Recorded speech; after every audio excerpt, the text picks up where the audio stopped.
Hey, a very good morning. Welcome to today's Woman. I want to greet everybody wherever you are and you're watching BTM TV. And I am Rachel Tumwine. I believe that today you're going to be blessed with a wonderful day. And we are going to talk about a lot of things. Those who are watching us via Facebook, those who are watching us on YouTube, and those who are watching us right here on Compelza BTM.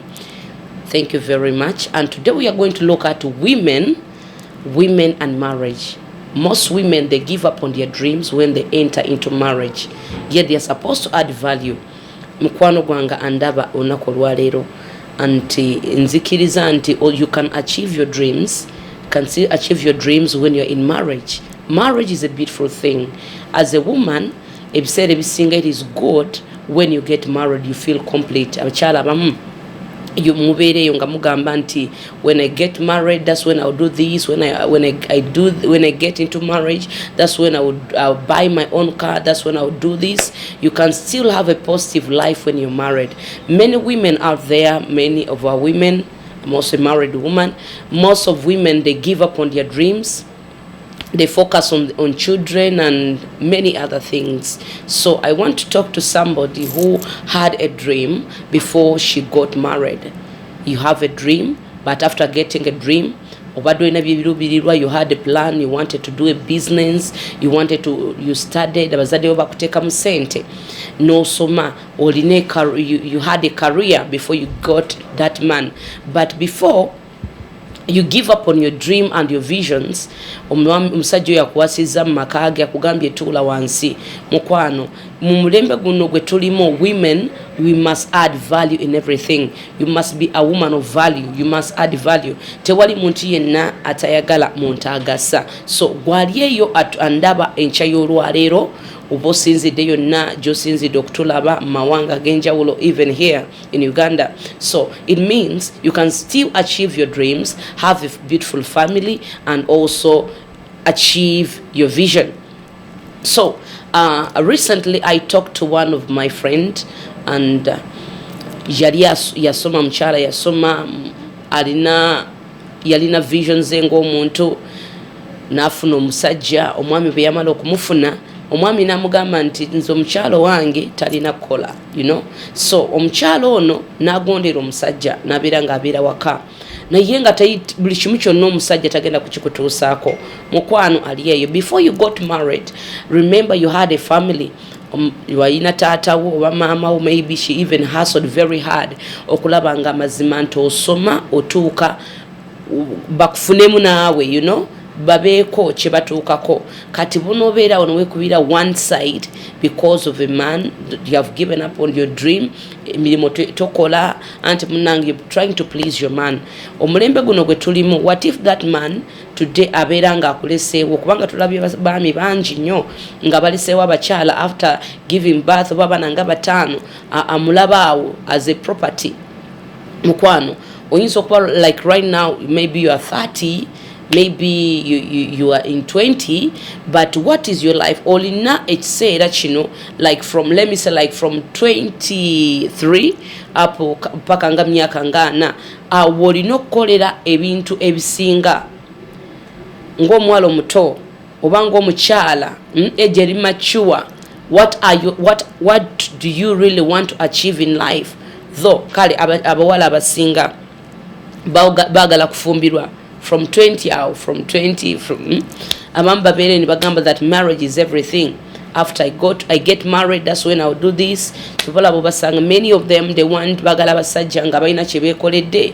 Abamu balaba ku media nga boogera nga bagamba nze saagala musajja atalina ssente, njagala omusajja eyazimba, njagala omusajja alina emmotoka, njagala omusajja alina kye yeekoledde.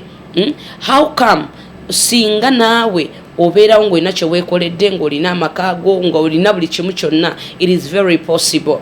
Many people, they are right now being judged and lwakubanga they have delayed to get married. Mukwano, marriage is not everything. It's not everything. You can still have it. You can be married and have a good life and have a good family. But there is also one thing.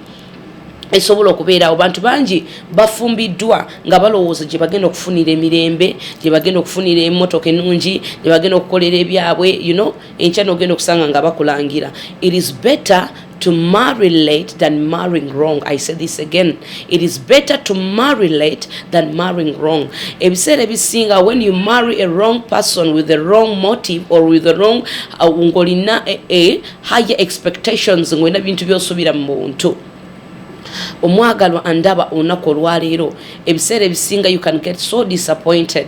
Nina abakyala bangi nnyo because I talk to women abamu bakutuukira ne bagamba mnange Rachel, today's woman, kino kyekintuuseewo, amakampulira nga nkooye kino, nalina bino naye kati nsiraanye sibitegeera. Kati ebiseera ebisinga oyinza okuba nga omukyala gwo oli awo, maybe you're in that home, ng'omwami waakulabanga as a property, maybe akulabanga omuntu atalina lugendo oba omuntu alina okumukuumira abaana, talina kyafiirwa, So this is what I want to encourage somebody who is watching me. You can still have your dream. You can be a woman who has value. Njagala obeera omukyala owa today's woman asobola adding a value into her life. Abantu abamu, most of you, before you got married, you used to take care of yourself. You used to love yourself. You used to pamper yourself. But after when you got married, you gave up on your life. You started focusing on the man. However much you try to please that man, maybe sometime, really, I will not say like that. Abajjukira bakyala baabwe ababasamu akasente naye nowadays it's not easy to find such a man okubanga akufaako akulabirira akulowoozaako, those kind of things. So nze kyengamba, you need to love yourself. Marriage is beautiful. Abamu you are under pressure, marriage pressure. Olaba emyaka gikugenzeeko, oli mwala muto oba okuze, you're in your 30s. Kati ogamba omusajja yenna ajja, oyo gwe ngenda okugenda naye, kubanga ndabye buli kimu kyange kyonna, ng'olabira ddala nti bw'ofumbirwa it is everything. Owookaabira okuyingira, wali ayagala okufuluma, waliwo gwe baakuba ekidaala ne bamuteekamu miliyoni 2 ne bamusasula ewaabwe, naye ng'olwaliro ayagala kufuluma. Mukwano, even if you're not married, you can still achieve your dream. You can still carry on with your career. Olwaliro osanga abakyala bangi, like abamu bakola mu bank, abamu bali balina positions ez'enjawulo, in high positions, abamu balina bye bali mukola, na yet they are married, but they are balancing. You need to balance your life. Whether you're married, whether you're not married, think about yourself first. Before you give out that love, before you appreciate other people, before other people appreciate you, you need to love yourself first. Marriage is not everything. Marriage is a union. Marriage is good. I want everyone to get married because marriage is beautiful. But marrying wrong, it is a very painful thing, a very painful moment.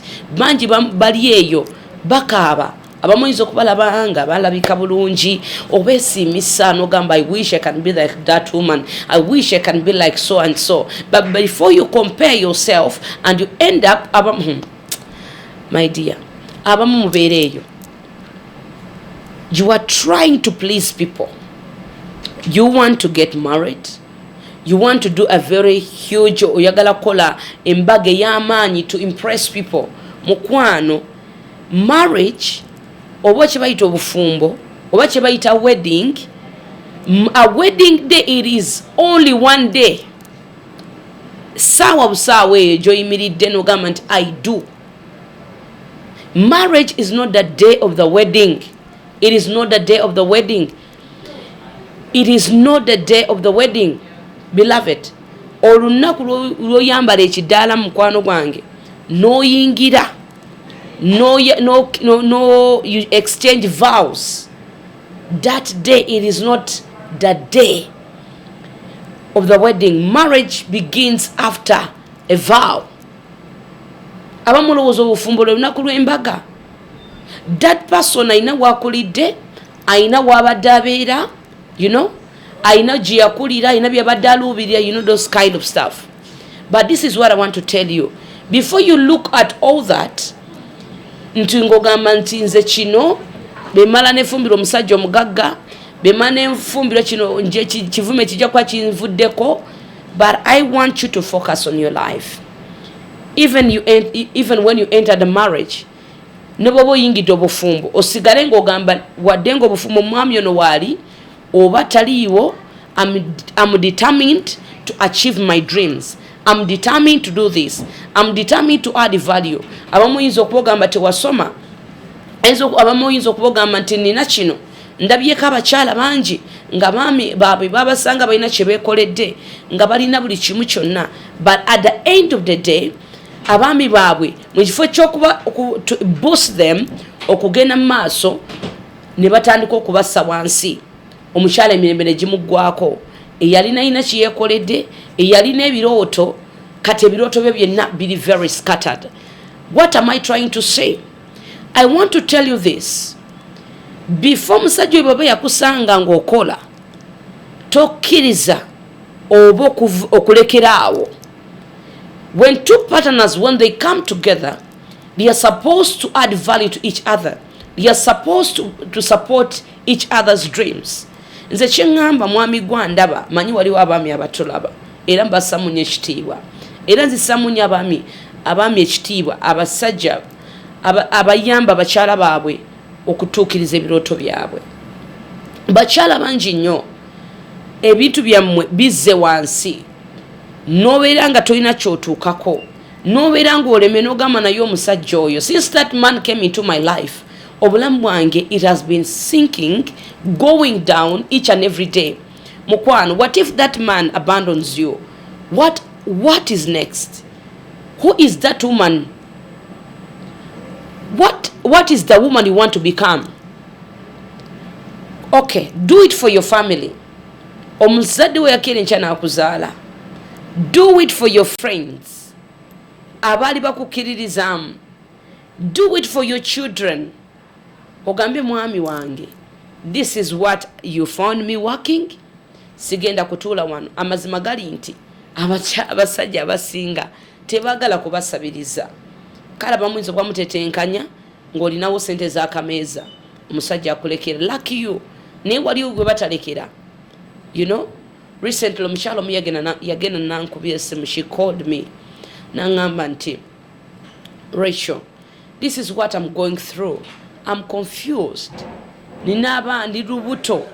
Nina abaana 6 n'olubuto lwe nina lwa 6, naye omusajja aleka waka nga tewali mmere. Naye ansanga nina kye neekolidde n'aŋŋamba toddamu kukola, era buli bwengezaako ogenda okukola. Aŋŋamba nti tugeza n'ogenda okukola. Kale bw'oba ogenze gendera ddala tokomawo. Can you imagine? Omukyala alina abaana 6, ali lubuto, takola, omusajja tabeerawo, atandise okwenda, alaba ng'ono ali scrap. By the way, let me tell you this. Most men, when their women are pregnant, sometimes abamu bavaayo ne batandika okwekola ebintu ebitali bimu n'ebitali bituufu, n'okaba amaziga. Naye mukyala gwe, can you really take your stand? Singa omusajja yatandika okukola ebyo byakoze, can you feed your family? Can your family still, or your parents, can they really still be proud of you? Yes, abamu oyinza okuba oli awo, abamu you're very lucky nti omwami wo abamu obeera nga afa ku family yo. Ojjukira wadde nga tokola n'agamba kale maama wo muweerezeyo kasukaali, genda olabe ku bazadde, muganda wo muyambe ku kino. Naye be batono. That is the truth. From 100, they are only like, well, let me say like 10 of them abakyakola ekintu ekifaanana bwe kityo. Oluvaamu enkya, that man will start okulangira. Abamu balina bakopi. I'm sorry to say this, I'm sorry. But abamu bakopi, when they help their family, the families abakyala baabwe, they end up okubalangira. Nakukolera kino. Like one time, I had a friend of mine, yo mwami we nga yali abeera amujjukiza ebyedda nedda, things which byakolako, you know. So buli wafuna obutakkaanya n'amulangira n'akola bw'ati, n'amugamba nti okale singa saakuwasa singa katoli malaya ku street. Those kind of abamu muli in abusive relationships, bintu bingi, things are happening in your life. Katowuli anti wakoma. You see? Kati gwali obulungi, you're in a good marriage, omwami wakolede business, okola, wefunira kasente, you're able, musajja takutawanya, takulondola, lucky you. But I know there are certain women, abali eyo, abali maziga, bakaaba, they are trying to please their man, their men, amazimagali inti, they are seeing them as their God. Babalabanga katonda waabwe. Abamu, but they're in a very abusive relationship. Gabagamba nti, the reason why I'm in this relationship, lwakubanga sina wakulaga, lwakubanga sirina mulimu nze ntandikire wa.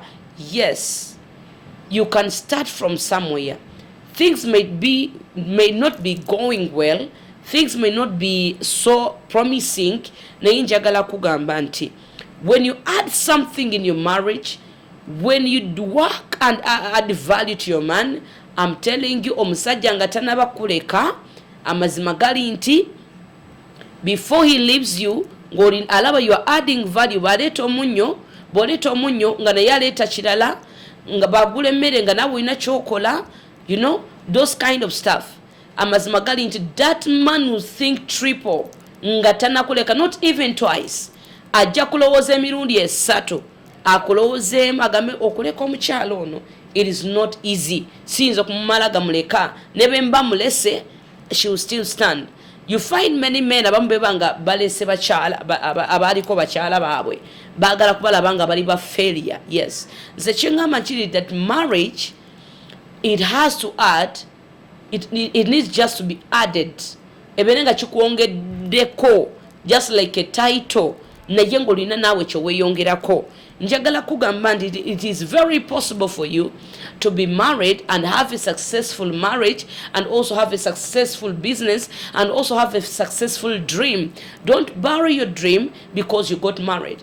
Abakyala abamu mwali before you got married, wali olabika bulungi nga weefaako, weerabirira. You see? Weefaako, ogenda mu gym, you work on your size, you do everything. You used to do that, but when you got married, ogamba nti kiwedde. Mukwano gwange ndaba, wherever you and you're watching me, and you're on today's woman, njagala kugamba nti, when I come back after a short break, ngenda kwogera ebintu ebirala ebigenda okukyusa obulamu bwo. Okoze otya okulaba ng'owangula? Okoze otya okulaba ng'ogenda ku level ndala ng'amaka go gasigaddewo, abaana bo balina, ate n'omwami wo mulina, ate ne ssente ng'okola by'obadde oyagala okukola, oba mulimu oba ki. So stay tuned, you're still on today's woman. I'm coming back after a short break. You don't have to wait for product promotions to get discounts on prices or get stuck with stock. BTM now brings you a daily discount show. From electronics to automobiles and machinery, fashion products, gizmos and gadgets, and everything that can be sold and bought. Get unbeatable prices on genuine products. And unlimited market only on Bay Dondolo. Tune in to BTM Daily and get a catalog of genuine products from generous traders. Just dial the number and place your order. And it's sold. My name is Baxter. And Shiva Pat. This is Bay Dondolo, your marketplace.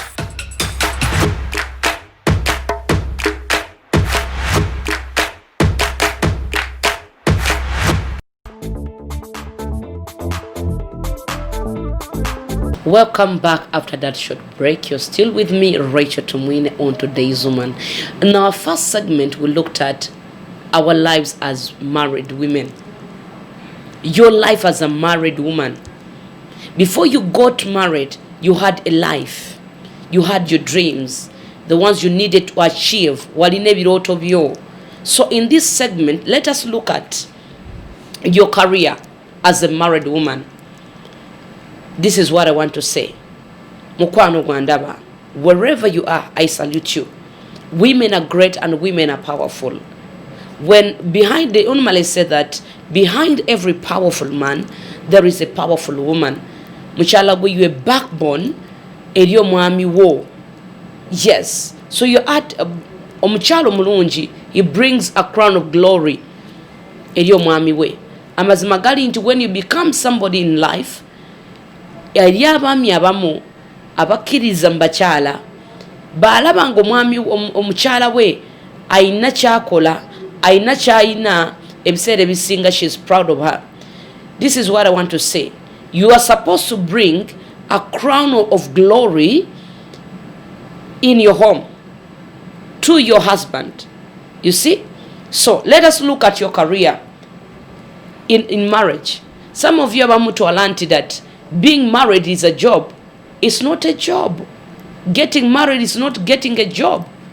It's not that bakuwadde omulimo nti ofumbiddwa nti gwe mulimo. Many women, they take marriage as a job. Okay, it depends how you carry it. According to me, this is what I can say. Bangi nnyo mulekeddaawo obulamu bwammwe, walina ebirooto. Some of you you're doctors, some of you you're architects, you know, olina biwali oyagala okukola, olina biwali oyagala okutuukako, naye byonna wammala okufumbirwa, you put all that down. You put your guns down. No government, no, I'm not continuing, I'm not doing this because of my husband. You see?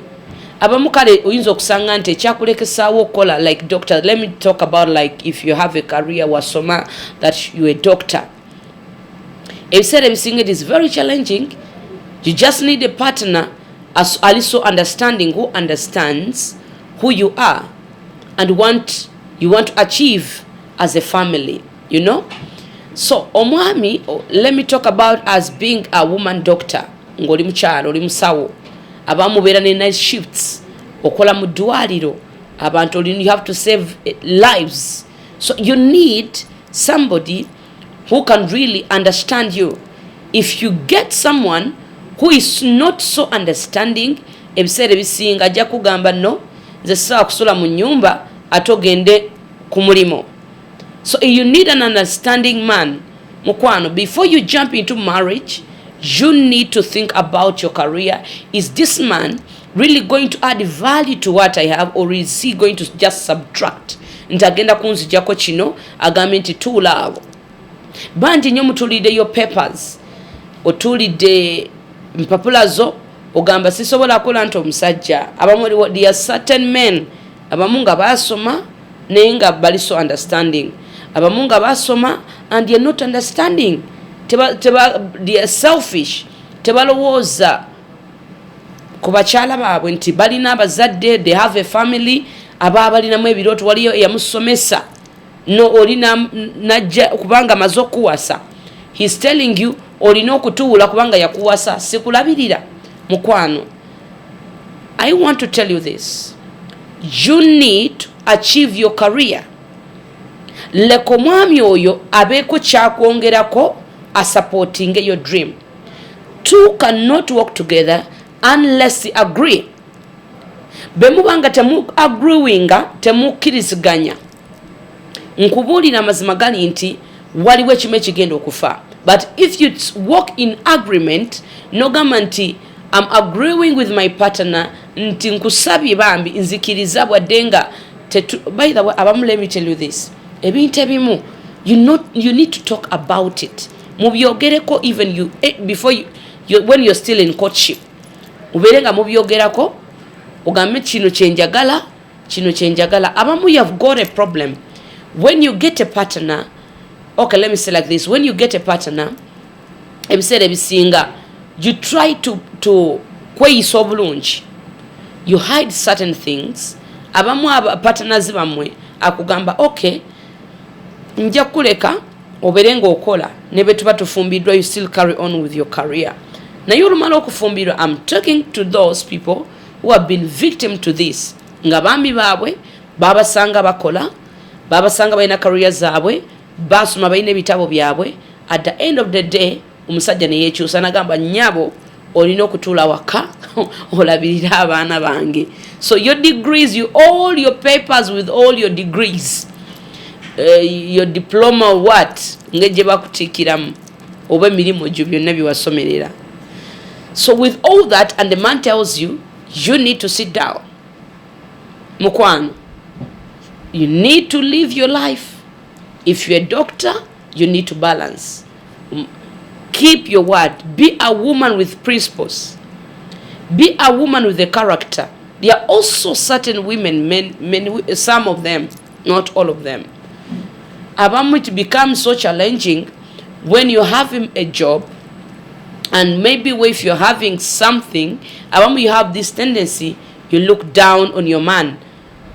Looking down, olabanga you can live on your own. Mukwano, you can be humble and still be very powerful. You can have your own things. You can be rich and still have a beautiful marriage. I've seen some women who have made it in life. They are doing well in business. They are doing well in their careers. They are working and they still have their marriage. They still respect their men. Abagalwa, most things happen to us as women. I will not say wali abami babwe really bagala kula bachala bab, they push them mumaso. No sanga yoli na mugamba mchala wange, you go ahead. Amukiririzamu obu munasigala nabane waka. So abamu nibaberanga, you become a threat. Let me talk to those people. Abachala bali yunga, you have become a threat. Maybe your career has become a threat to your man. It is not, your career is not supposed to become a threat to your man. Gemazima tena kubera threat to your man. Na ye aino kubanga celebrating.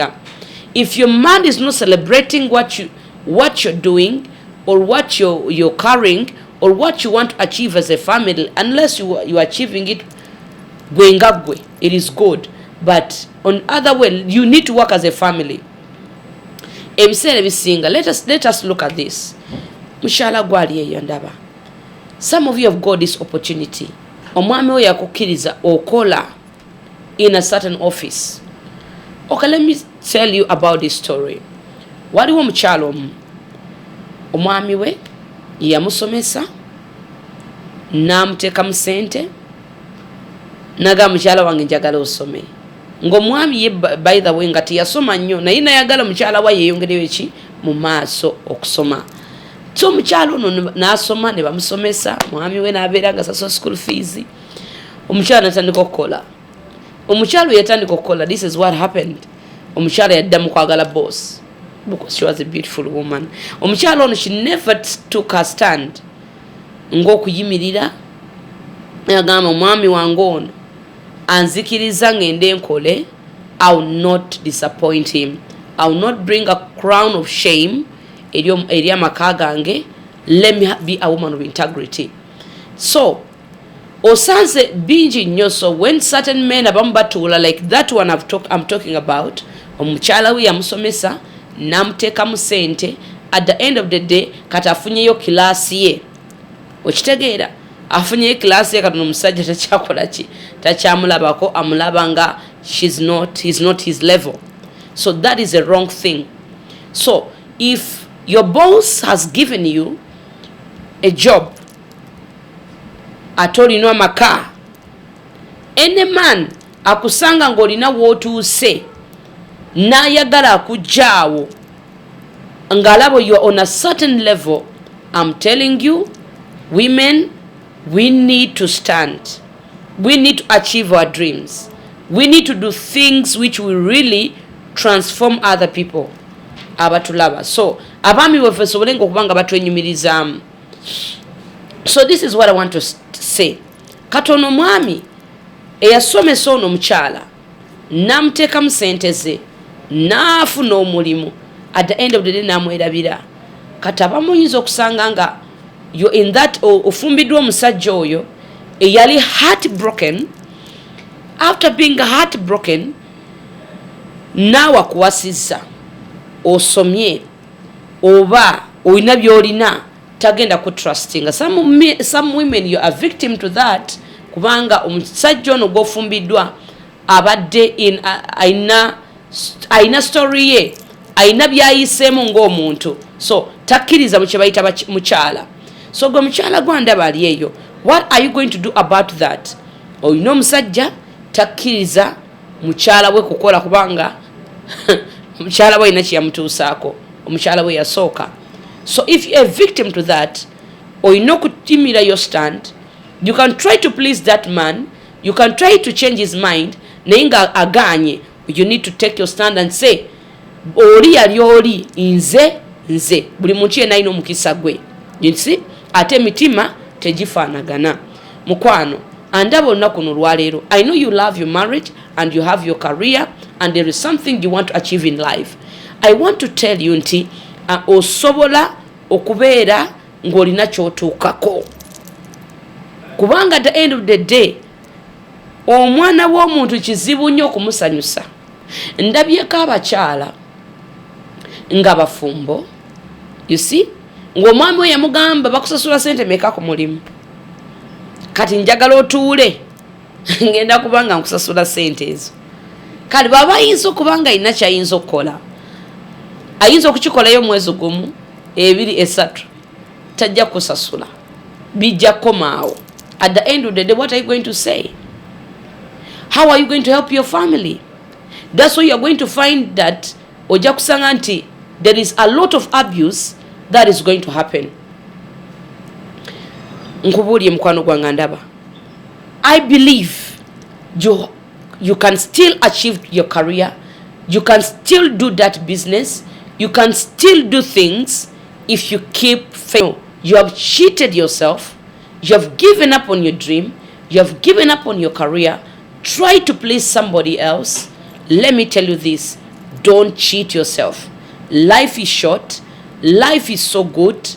You can do it for your children, do it for your mother who carried you for 9 months. Do it for her, do it for your young sisters or for your friends, do it for the nation.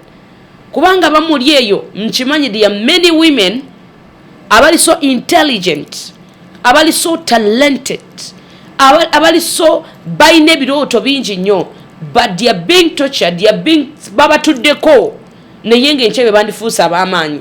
You never know, maybe you go and be the president wa Uganda mukisa kino no ekigenda okuddako. You see, like Kalembe naye yesimbyewo, you see, nalabye omukyala yesimbyewo. You can still do it. I've seen women lawyers, women MPs, bakyala bangi nnyo in different big offices. But if you sit on yourself, abambo otuula n'owuliza stories zaabwe, you really be motivated. Kiki nyinza okugamba? Please, don't sit on your career. Don't sit on that dream. Don't sit on your vision. Obeerawo ng'oli mu nnyumba y'omusajja. At the end of the day, ayinza n'okulekawo n'agenda n'omulala. You see? So, don't cheat yourself. Please stay tuned. I'm coming back after a short break. You're still with me, Rachel Tumine, on today's Zuma, and we are looking at women in marriage. When I come back, I'm going to talk more about that, how we can achieve our dreams as women.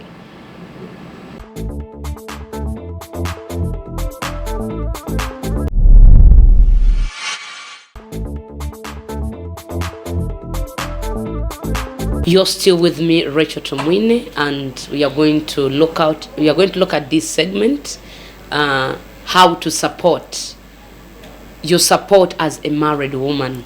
Yes, you have done everything, because you have looked at your life, or mulimo, you're earning very good money, you're doing everything, but let us see how you can support as a married woman to your family, to the extended family yo mwami wo, family yo Jehovah. So how are you going to support? It is very good when a woman supports her home.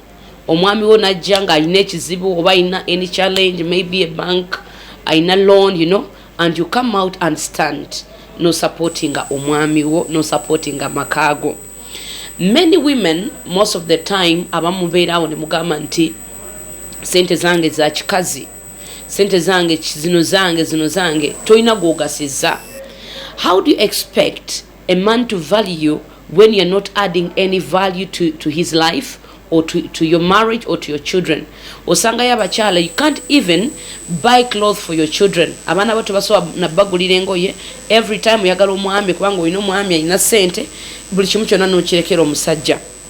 So my view is that it is good when you support your family as a woman. Support your family. Some of you, okay, some of us, they are good. They support their family. Abaana baabwe nabone school fees omwami baba talina ssente olumu wadenga omwami asasula school fees. Now it will be very nice and it will be very good. Now olunaku lumu n'ogamba nti kansupportinge omwana wange kansasule nange school fees ku luno. It is going to create a bond between you and your husband kubanga mulaba nti ozimba amakage.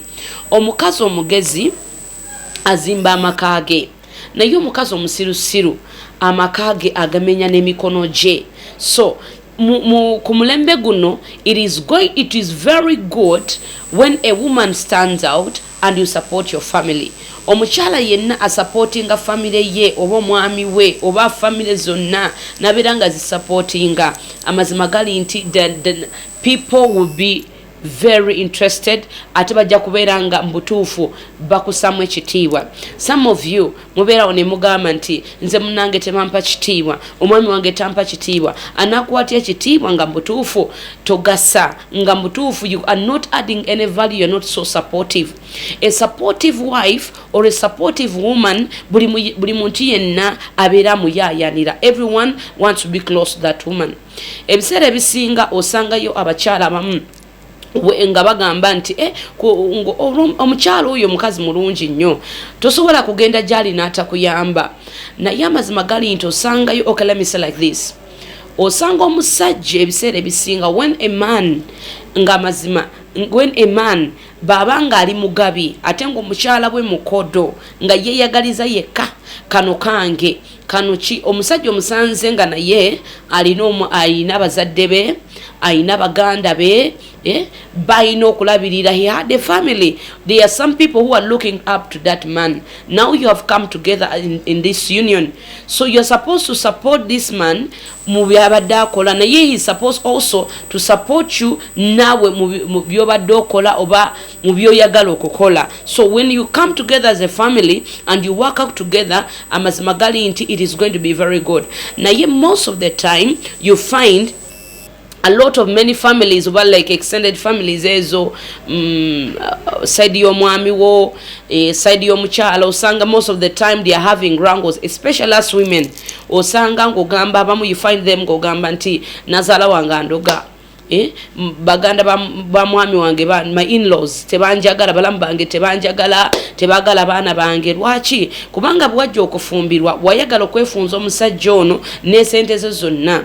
They are also women yenga tayagala mwami we okuyamba family endala yonna oba omuntu yenna okujjako ye n'abaana be na family ye. Oyagala omwami oyo awagire family yo awerenga kusupportinga buli kimu kyonna omusaba naye kati toyagala supportinga the other family. What am I trying to say? This, you as a woman, when you come into a marriage no fumbirwa omusajja, support that man, don't subtract oyina okubanga oyongerayo omusajja. Most of the time when a woman ngalina amagezi ate ngalina omutima ogwagala omukyala yenna omukodo, most of the time you will find them they cannot go far, they cannot do anything because they are so stingy. Omutima gw'omukyala oyo mukodo.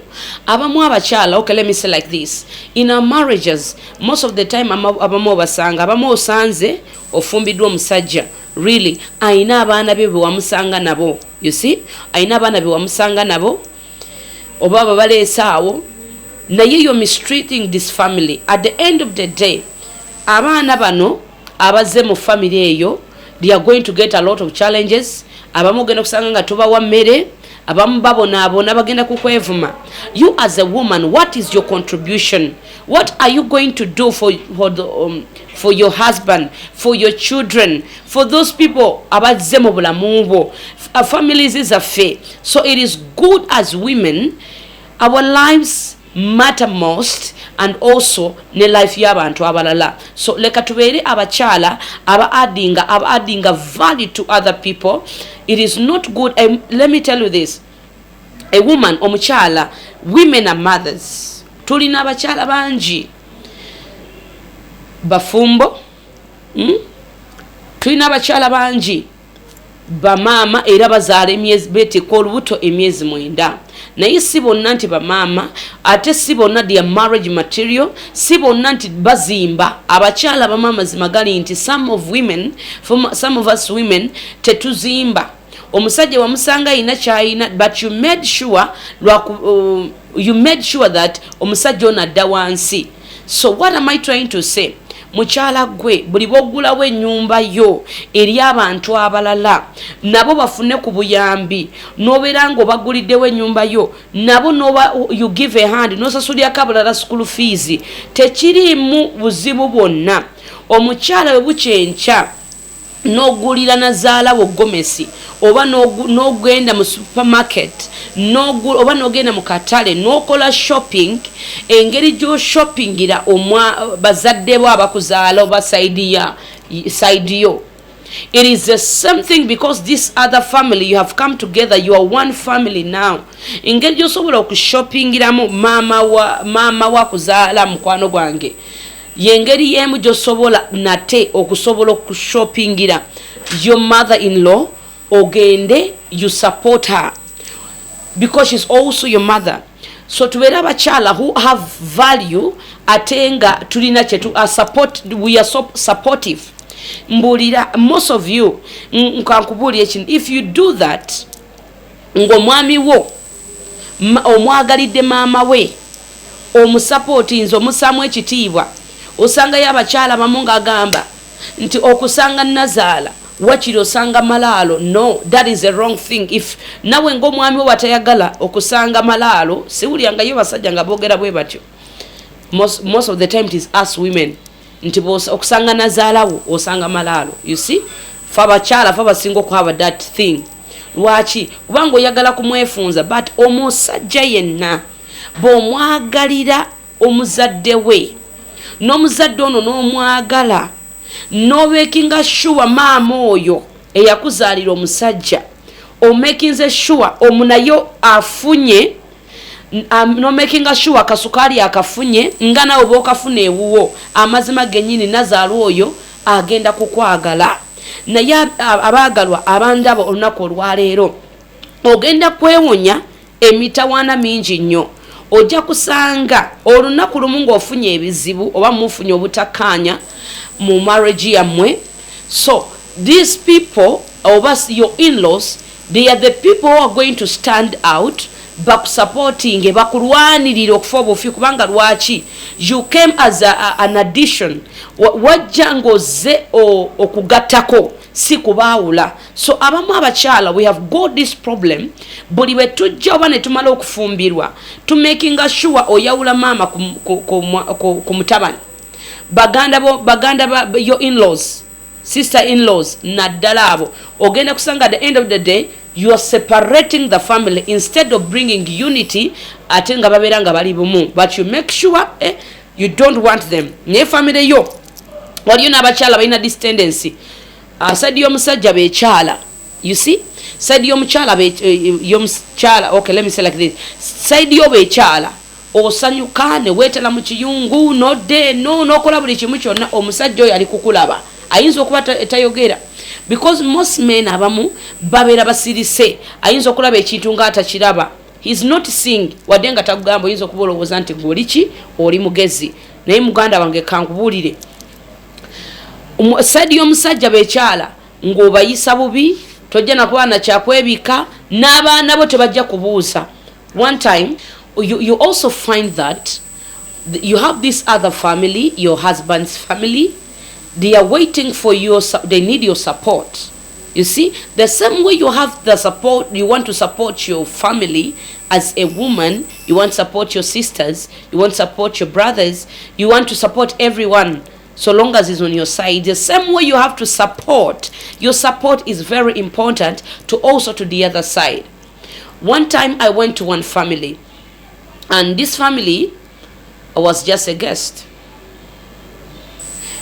But this lady, because she hated her in-laws, whenever they could come, her girls, they could not even greet. Why?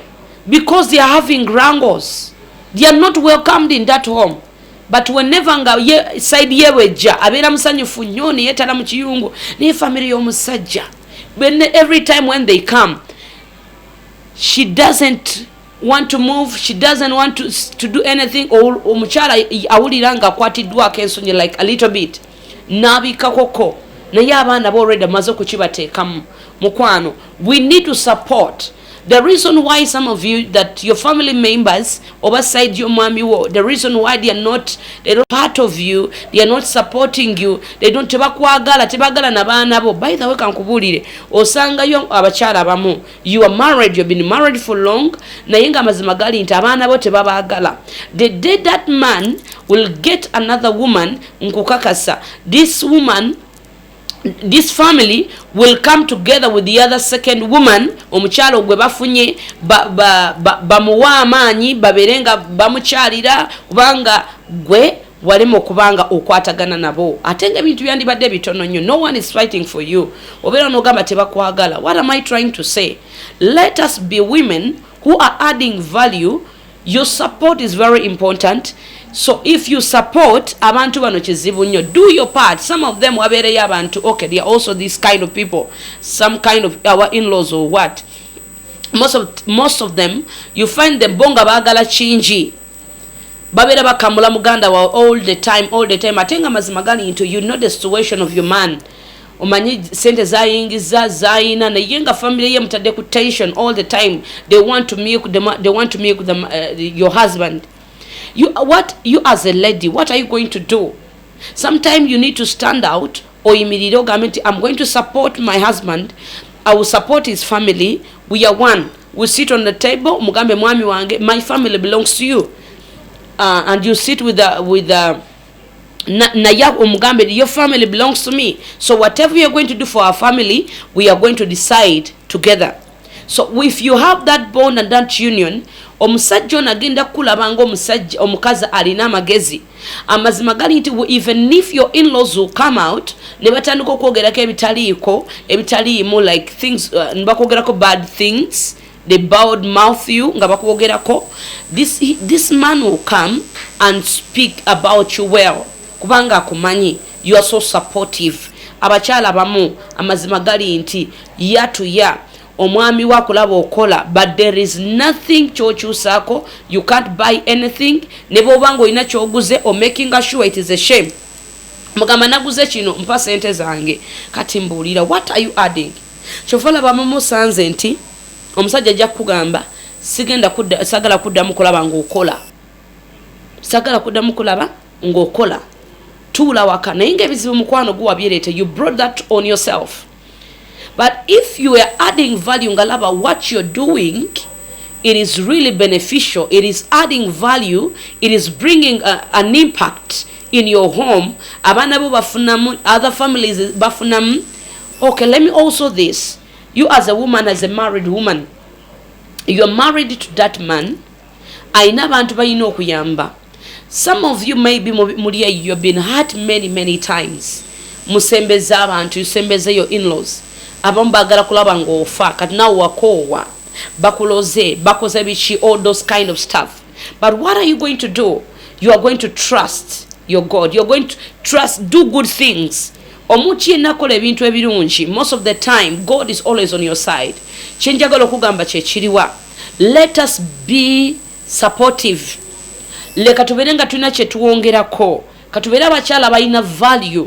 Katubeere abakyala aba adding other people. Wabeerewo omuntu agambe singa si mukyala gundi oyo sandisomye, singa si mukyala oyo sandibadde kino. You know, So don't be selfish. As women who have been put in a lot of things, and we can achieve. When a woman stands, the nations will be delivered. When a woman stands and gives a hand, let me tell you this. Ebiseera bisinga omusajja asobola okusalawo n'anoba n'agenda n'aleka omukyala mu maka n'amulekera abaana n'atambula n'agenda n'azungira gy'ayagala okuzungira, some of them, you see, naye amaka ne gasigalawo. Naye gwe omukyala, when you decide n'ogamba nti nze maka gano bintamye mbikooye enfulumye ngenze, most of the time that marriage will be finished. Amaka tegasigalawo. That's why I tell you that women, we are the foundation of marriage. Women are foundation of marriage. Ngotadeko katonda. When a woman is with God, nga akiriza era nga alina omutima omulungi ate nga ayagaliza abalala, teyeyagaliza yekka, sente ze sizize yekka, buli kimu kyonna si kikye kyekka, naye ayanjadde mikono gye eri buli muntu yenna.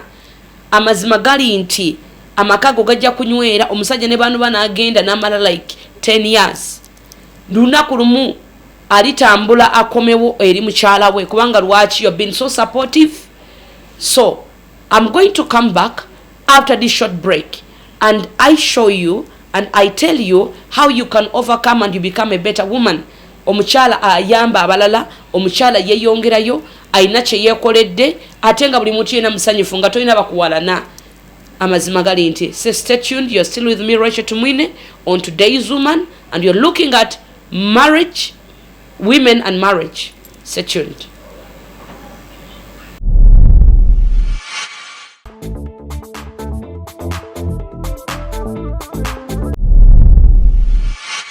Your pride as a married woman. As we are looking at women and marriage, but let us look on this segment, your pride as a married woman. What is your pride? What is your pride? What do you want? Chiche chikuwese chitibwa. Amaka agechitibwa, amaka marunji, begaberemo mchalo wechitibwa, who carries herself very well and he's very supportive. Amazmagali inti your pride, you reach at a certain extent, ngatoweta gakweyogerera. Naye bikolwa byo byokoze ebikolwa birungi, the things you have done for your children, for your family, your in-laws, bazaddebo nga byebikwogere, and that is your pride. Me most of the time buli wenkola ekintu ekirungi, when I support someone oba omuntu yena ali in need, I feel good. That makes me good. That is my pride. Okulaba nga omuntu ali bulungi, omwami wange ali bulungi, abaana bange bali bulungi, family y'omwami wange bali bulungi, they are succeeding. What is your pride as a woman? What is your pride? What do you want to see happening? Ebiseera ebisinga, they normally say that behind every powerful woman, behind every powerful man, there is a powerful woman. Let us look at Katingawe Mulabe bya Bobby ne Babi. Omukyala is so supportive. When we look at our excellency, President Museveni and Janet Museveni, behind every powerful one, a man, there is always a powerful woman. Ayimiridde mabega. Ebiseera ebisinga, most of the time, you will find that if you see a man not succeeding in life, that means there is something which is not right at home. Ebiseera ebisinga, you find that, and osango mchala, whenever you fight with your husband, ebizibu bigenda kwetolola maka mwe, problems will not leave your home. Omusajja ne banafuluma to go out, go for work, emikisa tegenda kutambula naye. And where is your pride as a woman? Pride yegenda kubeera waawo. When omusajja wo takoze, saying there is no money in the home, there is no peace in the home. Do you know that you woman, you can decide as a woman and say, I will only allow peace to be in my home. It is very, very possible. If you decide no gambo musajja ono ne banakomawo saawa meka, ekirungi yampasa, ndi makaga, abaana bange bafuna ekyokulya, nsobola okwetuusaako kyenjagala, I can do everything. Niwakubadde omukwano gwange ono kamuwe time. So most of you abamugezo kwesanga most of the time omuliro gukuumiddwa naye ate ne mwongeramu ebirala. Numwongera omuliro ku muliro. Omuliro teguzikiza muliro. What is your pride? Me, I will say that your pride as a woman, there must be peace. There must be peace in your home. And things will turn out and blessings will come. Ojja kulaba ebintu nga bikyuka. Ojja kulaba ng'oweesa ekitiibwa. Abamu abakyala have got this tendency. Onyumya buli kintu kyonna ekibeera mu makaago. Buli kizibu kyonna ekikutuuseeko. Whenever you are ashamed, you unclose your husband, the nakedness of your husband, the nakedness in your home. Nobody, abamba inzokulaga, they are very sympathetic, bakufako nyo, bakusasira, oh sorry bambi. But at the end of the day, they will go out, nebatandiko kukwogerako, they'll speak about you. Nebagamba mulabo yo mchalo mulaba alibwati nebwati, but this is what is happening. Omwami wa mukola kino. Most of the time, let me tell you, what is your pride as a woman? It is very important you keep your home in peace. Abachala kankubulire. We have got mukama yatuwa amanyi manji nnyo. Yatuwa echebayita amagezi. Omukyalo mugezi n'obojja ng'owumbujja bw'oti ng'otabuse bw'oti ajja kukakanya. Olimu ekikakanya mukyala gwe. You have got everything to put a man together, to put your home together. It is very possible. It is in your hands. Kisobokera ddala. Lwaki malaya kukwatira ku musajja namala omukwata bw'ati n'amugulira ennyumba n'amukolera ebintu yatasobola gwe nakukolera? Why? Ebiseera ebisinga you have not done your part. You have not played your role. So where is your pride? Leko mwami woni baba nga atuse ne baba afunye like maybe another woman out. Abiranga gamba no, don't talk about my family. Ngo musajja mazima gali nti he's protecting his family. He make sure that tegala muchala wa kitegere. Waberi abasajja that's such kind of men. Ngagamba nze kwatira ku muchala wange. So uli muchala uli myaka 5 nkaaga. Obuli wabikowa otabuddwa, you're confused. Some of them you find many of them by some of they know a lot of things. They have gone through a lot of stuff. Nena gamba no, because of the pride of this pride, it's okay to fight. It's okay to disagree. Ebyo byonna bibaawo, it happens. Tewali makaga talimu kutabuka. Disagreements zibeerawo, but always stand your ground. Omuchala yenna, it is always good abamu okumenyeka bolabanga ekintu that nga tekigenda kuleetawo like peace in the home. Make sure you let it go, put it aside. You see, abamu manyi okunyiga nonyiga kuva omwezi mulamba, you're not talking. Tewali mirembe. Amazima gali nti if you have children in your home, you're going to frustrate children in your home. You're going to frustrate abantu abakuliranye waka. Even your husband will be frustrated.